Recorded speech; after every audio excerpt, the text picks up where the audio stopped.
Hello, everyone. Welcome to the Divine Fingerprints podcast. This is Andy Traker. We are joined by the principal of Hope Christian High School, Mr. Wade Randall. Well, Wade, thank you for joining us today. Absolutely. I'm honored to be here and excited to talk with you about all these things.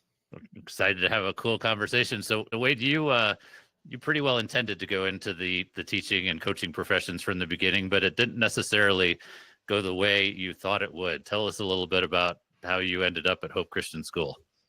Yeah, for sure. So coming out of college, the university I was at had a educator's job fair. And so I interviewed over 2 days, 26 different school districts. And out of those 26 interviews, there were two offers. One was Pueblo, Colorado, the public school district up there, and then South Valley, Albuquerque, New Mexico. And so after praying through that, my dad and I actually went up to visit Pueblo to check that city out. Had never been up there before. So did that. And then I had some family in Albuquerque as well. And so after taking a look at both of the school districts, and I was like, I've got some family in Albuquerque, so I'll just hang out there and teach for a year. The goal was to teach, maybe get a coaching job, wrestling coaching.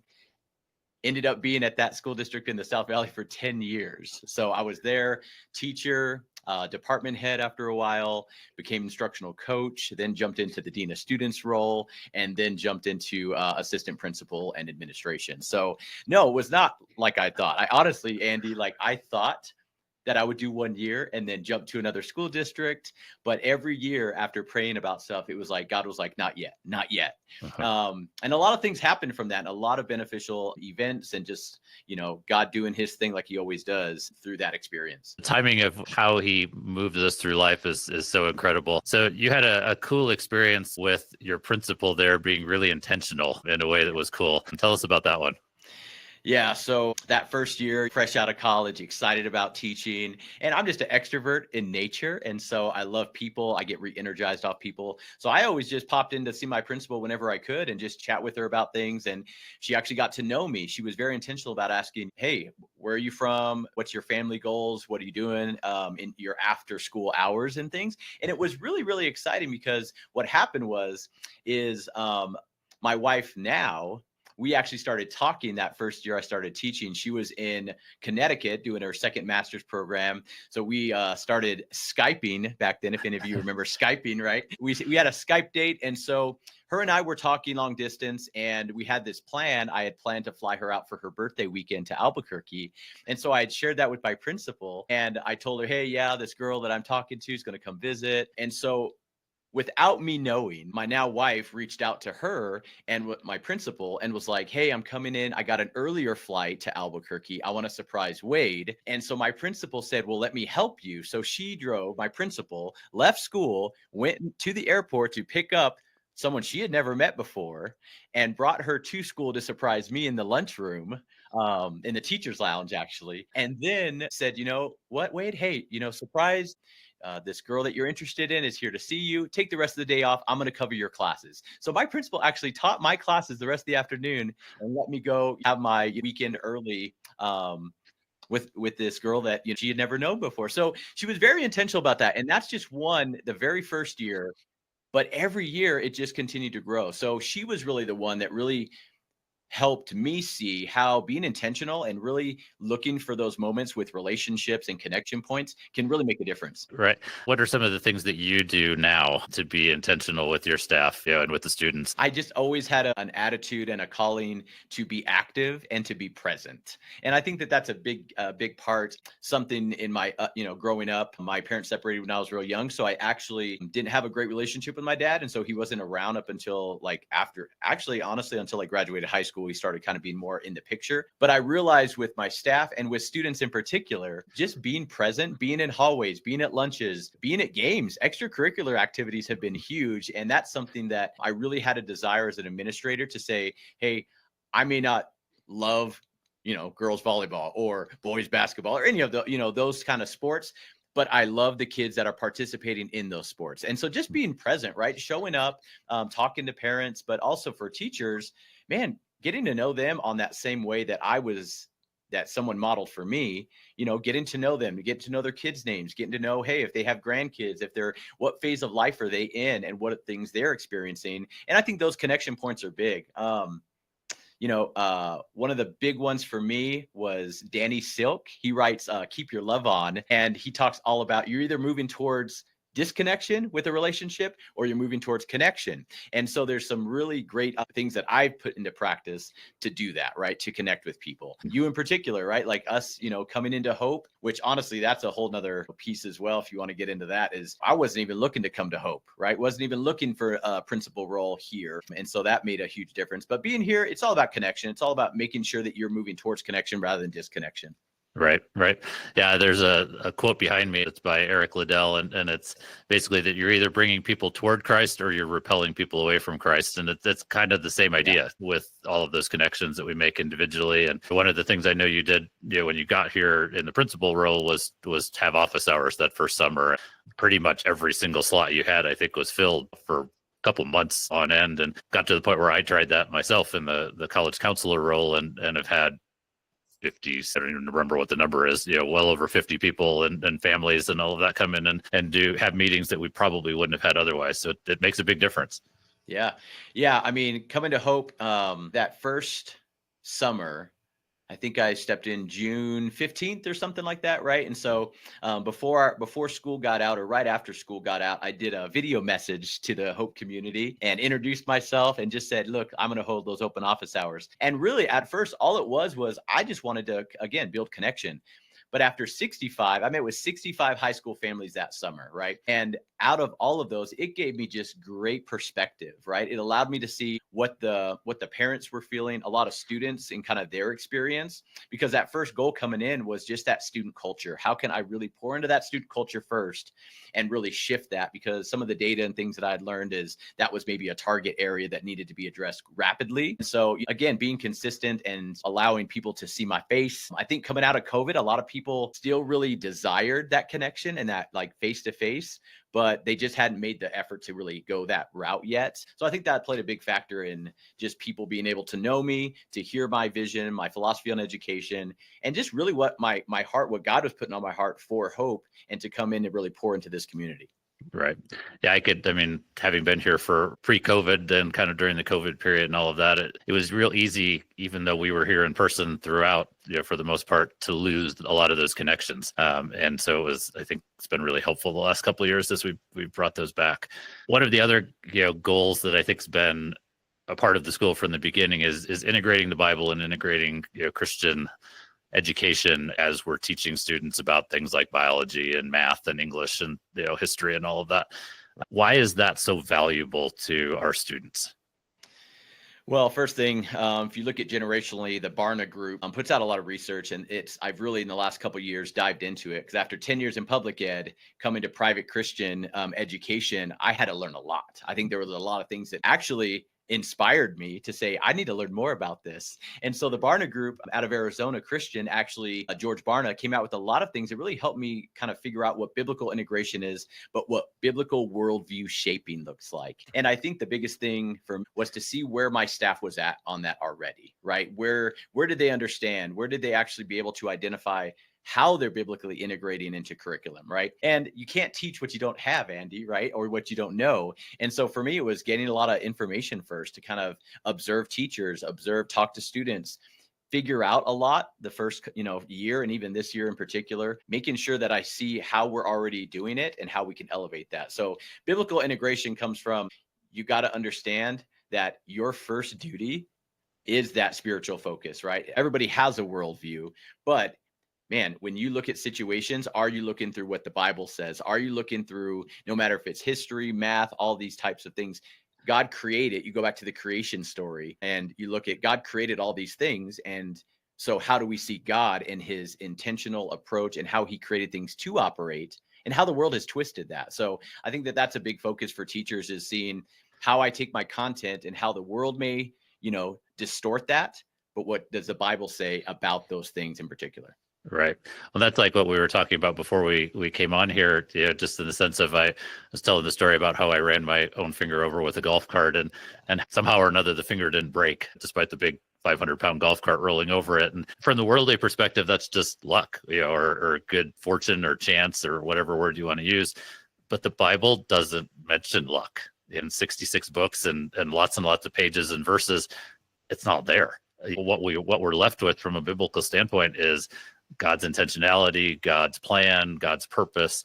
And so, from the Christian perspective, we really have to look at all of these things as part of God's plan.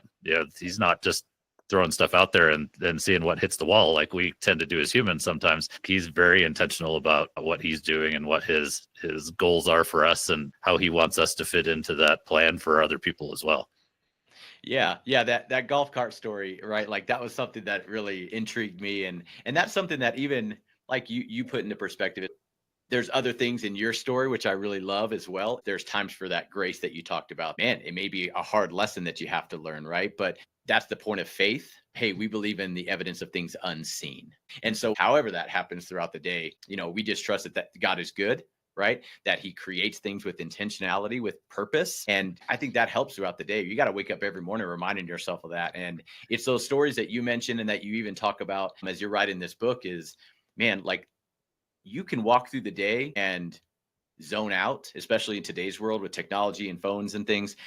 But if you're going through the day looking for those moments and being mindful and connected with God, like you're gonna have a better vision for how things operate and how they're falling into place. And then it helps our response, right? If we're doing life together and connection with people, then it's even better because you have those other people that are able to remind you of that. Absolutely. Well, when I started the process, I've been telling some of these stories for 10 years, to our students, but I don't know that I really understood until I looked deeper into these fingerprints and what God was doing in my life, how often there were interactions. And that's been the cool part of writing this book, which will come out in a few months. And it's just, I had a situation a couple of weeks ago that you're familiar with where I had one plan that didn't end up working out, and I ended up changing some evening plans and going to have a conversation with a former student that I would have never had in the original way that was going to go. That was super meaningful. And I was a little frustrated at first about the circumstances which led to the change of plans. And it was so clear when all was said and done what God wanted me to get out of that and what he wanted the other person to get out of that. And so sometimes we're just not patient enough. We don't see the bigger picture that he's drawing for us. Well, and I would ask you that, right? Did you feel, I mean, when things change, we oftentimes as humans feel like, oh, okay, well, this isn't how I pictured it. So this is just a waste, or this is just something that we can just write off because it wasn't how I imagined, right? Did you kind of have that experience when your plans changed? Oh, sure. I mean, the initial reaction, even after seeing all these divine fingerprints, is frustration. It's like, I wanted to do it the other way. And that's how so many of these fingerprints become obvious, is it's kind of like, well, my plan was going to go this way and God's plan has me going this way. And I still want to go that way. God's not going to be thwarted. That's in the Bible as well. And so it's like, well, I guess I'm going this way. And then not always, but a good chunk of the time, you figure out why he said no. Maybe there's a door closed over here. Maybe there's a reason, but we're going to go this way, and you'll find out why.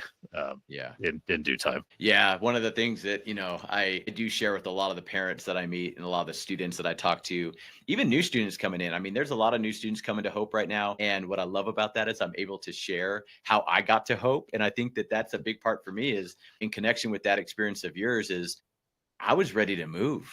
My wife and I and my kids, we were ready to move and go to Texas. I got my Texas licensure, all reciprocity. I got that all taken care of. And we were ready to move. And then my wife, actually, she was the one that was wanting to move. She had gone to school at Baylor and she was kind of thinking about getting back in that area. And then she came to me and she's like, hey, there's this Bible teacher job at Hope. And so I said, well, is that something you want to do? And she's like, I feel called to do this. So she applied, she interviewed, then she got the job as a Bible teacher here at Hope first. And I said, you know what? Okay, Lord, like I'll stay in public school.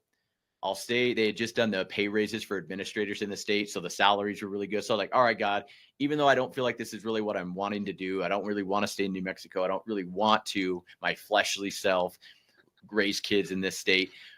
But once she said yes to that, once I supported her, pursuit of that, my aunt actually, who went to school here, she graduated from Hope back in the 80s. And what was beautiful, she randomly, without even knowing what my wife and I were talking about, sends me a link. And it's like, hey, there's this job at Hope. It's called the Curriculum Resource Coordinator job. And so I read it and I was like, okay, curriculum. I was like, check, I know that. I can do that. I've done that before. Professional development. I was like, okay, I've done that before. Cool. And then at the very bottom, it said librarian. And this, I remember meeting you for the first time up in the library. So I read about that and I was like, library. how does all that go into librarian? So I actually just reached out to the head of school and was like, hey, man, I need to know more about this because this is just sounds like a weird job description. So I came and met with them, and it was a library job, but out of the library, they wanted to turn it into like this curriculum resource early college resource center. And I said, cool, I could do that for a year. I love teachers. I can support teacher professional development. That's awesome too. Curriculum, textbooks, all those things. And so I said yes to that job. And honestly, I thought it was a 1-year gig. I was like really coming into it. I was like, okay, God, this is cool. It was an easy transition from public. I get to come to a place where my girls can go to school here at the elementary. My wife's at the high school. My office was at the mid school, and I supported high school and mid school. And I literally was like, okay, we'll do this for a year and then we'll jump. Right. And then who knew the high school principal would be resigning and going a different path herself. And so then that's how I got people came to me. They're like, you need to apply for this. And I said, no, I just got out of administration. Why would I come back? But after praying through it, that is the cool part, right? Like I did not expect any of this to really fall into place like it did. But God, I mean, he's sovereign. He's going to do what he's going to do with or without us, right? And so if we can align ourselves with him, with his word, and just trust that, you know what? He's a good God. He's a good father. He's going to lead us to where he needs us to grow and be challenged. And I think that that's what's really happened for me personally in this. It almost reminds me a little bit of my own journey here. That my predecessor as a college counselor had been here for 16 years. Wow. And I decided I wanted to be a teacher in about 2014. Came and subbed here for 2 weeks. Did end up going over to one of the APS schools for 1 school year and loved the kids. But this position that I've been in now for 10 years opened up at the exact time that I happened to be looking for it. And it was a position I had never heard of. We didn't have college counselors when I went to high school, but I had worked in the university and worked in the areas that led to this, and thankfully had enough experience for them to give me a shot. So it's just kind of amazing how all of that stuff kind of works together. So question I wanted to ask you too, with that principal role, there's so many wonderful things you get to do, but it's not an easy job. You're balancing all kinds of different priorities and staff and students and parents and the community. And we're building a new high school, so there's extra stuff going on this year. On those days when it's difficult, what is it that gives you peace? What is it that gives you joy? In terms of I want to come back and still have a positive attitude about doing this tomorrow. Yeah, that's a good question. For me, it's always been clearing the mechanism. I kind of say burning out the trash sometimes, right? Like an incinerator. You really need to burn out the trash, burn out the gunk sometimes. And I think for me, it's getting back to nature. I go visit my hometown of Aztec, New Mexico, where I grew up. My mom has some family still out there, so I visit there, and they've got a place on the river. It's open. I can go be in silence and quiet, right? And it's in those moments for me where I can burn out the junk, and then I truly do hear from God more clearly. I just do.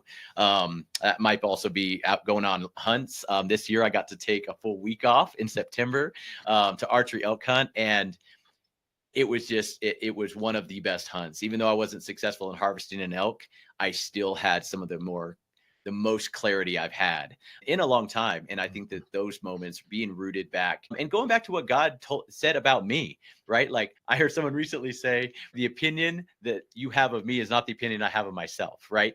And so it's getting back to who God says I am. And for me, I love kids. I love pouring into kids. I had teachers. I had an uncle and a grandpa who poured into me spiritually, but also taught me some really good life lessons, what being a man looks like. And I think that time in quiet allows God to reinforce and remind me, hey, these are the gifts I've given you. This is the call I have for you. This is what you need to do, right? And hey, you're glorifying me through the gifts, those spiritual gifts. I think that's a big thing I try to talk to kids about too, and staff.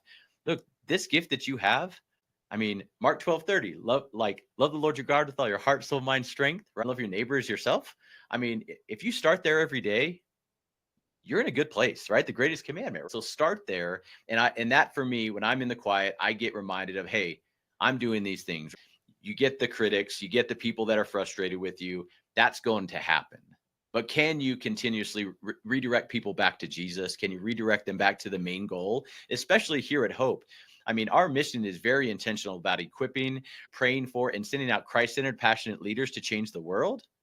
Well, then you got to start with the one who created the world. right? And go with that, and just know who you are in Christ and who he created you to be makes a huge difference. But it's not easy. I need some accountability. I need people on my staff to remind me when I'm getting burnt out, when I'm kind of hitting some of those frustrating points, that they help redirect me. They lovingly redirect me back to Jesus. And I think that that's been a big thing. And that's a great question. And that in the past, probably 3 or 4 days has been reinforced more, and that I've needed it too. Well, I think you've helped me in that regard, because I use a lot of my free time and off time to go play golf courses. And Yeah.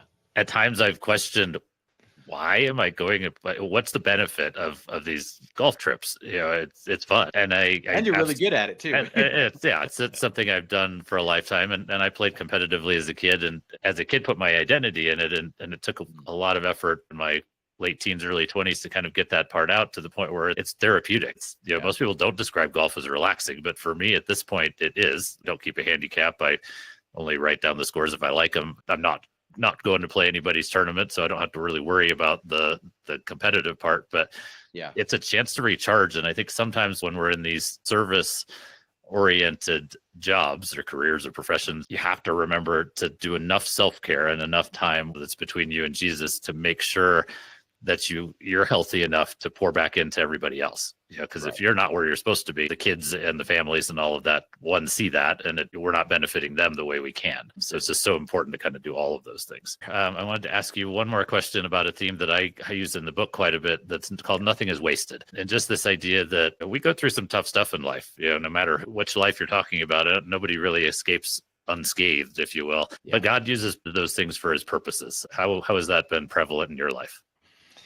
Well, to be pretty vulnerable and transparent with you, Andy, actually in college, one of the big tests I had to take actually to become a teacher and to get licensed in the state, I had to take 4 times. I didn't pass it on the first time, and I missed it by like 1 or 2 points every single time. And I actually got to the point where I called someone up and I was like, hey, I'm done. I'm going to go work in the oil field. I can make more money doing that. And you know what? I'm just done. Clearly, this isn't what God has for me. And of all people, my dad called me and was like, hey, just do it one more time. You've got one more time to be able to take it. So go ahead and take it. So I did, and I passed it by 1 point. And so I thought, well, all right, college wasn't wasted, right? All this time wasn't wasted. And also going back to the curriculum resource job here at Hope, I thought, like I said, I thought that was going to be a kind of a wash year. Cool to do something else. It was an easy transition from my former school to come to this one. Everything. God's a God of clarity, not confusion, right? So it was very clear that I needed to make that jump to Hope for that job. But I thought it was going to be a waste of a year, because I was like, I'm not going to do this long term. I don't see myself. I'm the strangest librarian you've ever seen, Andy, right? And that was something that was weird. I remember you walk into the library the first time you met me over the summer to connect with me on the testing stuff. And I'm sure you're like, this guy is not a librarian. What is going on? But even though I probably thought, even through that whole year in the library, that or as the resource coordinator, that was going to be a wasted year, man, how cool God was to be able to really allow me. First off, this is a big one. All the middle schoolers, 6th, 7th, and 8th grade, got to see me and know me first. And then high schoolers started getting to know me as they came in for curriculum and things like that. And so whenever I jumped to the high school, that freshman class coming in, they were 8th graders. They already knew me. I had 8 of them as my library aides, and they were able to speak to kind of the community. I don't know if this is maybe true or not, but they already had a sense of who I was prior to that. And so, God's intentionality and how he does things really helps me to see how I can do that too. And how I do have a really big responsibility to be intentional, and that going through life without doing that, I don't know, you just don't feel it as meaningful. I'm so grateful for the year I spent at Manzano. It wasn't anything, I could joke that, I had this plan, and after 10 years of, we'll call it bushwhacking my way through, careers, where I'm off trail and not really going where I wanted to be. And, it's like, okay, I'm going to do education, and I want to work at Hope Christian School. Yeah. And so God let me sub here for 2 weeks, and they said, no, you're going to go do this first. But developing the relationships with those kids and some of those experiences that were so wonderful, I think really gave me some preparation that made me more able to do the job once I was here. I don't know that I've gotten hired without that experience and without some of the lessons that were learned during that year. And God just does that so often with all of us. It's like those seasons that we go through I'm not a huge fan of winter and don't like the early darkness and cold and all of that kind of stuff. But when we go through those years, sometimes it just makes us appreciate the other seasons more. Sometimes you see later, it's kind of like, okay, you spent that time doing something else that became a growth experience. There's just so many different ways that he uses all of those seasons. Whereas if it was just summer or your favorite season all the time, you wouldn't necessarily have that appreciation for him or for the times that are great. And that's the key thing. I think being in Christian education, seeing as a student, seeing your teacher, seeing staff members talk about their faith, talk about God, and then students seeing you model what that looks like. And I think that that's huge. In public school, a lot of administrators would tell staff, don't get too personal with the kids, keep that professional line. And at Hope and at Christian education, what I love about it is that you can really step over that a little bit, because these students, especially this generation, wants authenticity. They want to see authentic living. They want to see you being transparent, not to the point to where you're being, inappropriate. That's not the point, but to be intentional about, hey, I'm struggling with this week. I'm struggling with this today. Or, hey, I had a great victory. Man, God provided some great things. Balancing that and sharing that with kids or coworkers can make a huge difference. As you were talking, it reminds me of that. There's a verse in Isaiah that talks about he creates a path in the wilderness. And if you've ever been out hiking, you lose the path, it can get kind of uneasy, right? Or if you're hiking and then you find a path, you're like, all right, I know where I'm at. And so I think that all those things, just like you're saying, like you got to know that God's going to create that path in the wilderness. So that's encouraging, man. And yeah, keep sharing your story, because you've got a lot to share, man. And God's done some big things in your life. So I'm excited to see what he's going to do with you. Thank you. Appreciate that so much, and appreciate you being on here with us today. It's such a blessing to be able to partner with you on Christian education. And kind of last thing I'd say on what you just said is, kids notice when you care. Having the appropriate boundaries and all of that need to be there. But all of us, which people are actually invested in you as a person, and we learn more from them. I mean, that's modeling the love that Christ modeled for us. Yeah, I mean, he was so invested in us that, to die for us. The more of Christ's character that we can portray to our students, the better. Absolutely. Yeah, I love that. All right. Well, let's finish with that thought. Listeners, we so appreciate you being with us today. And thank you, Wade, again for your time. And hope you join us again next time for the Divine Fingerprints podcast. Absolutely. God bless. God bless.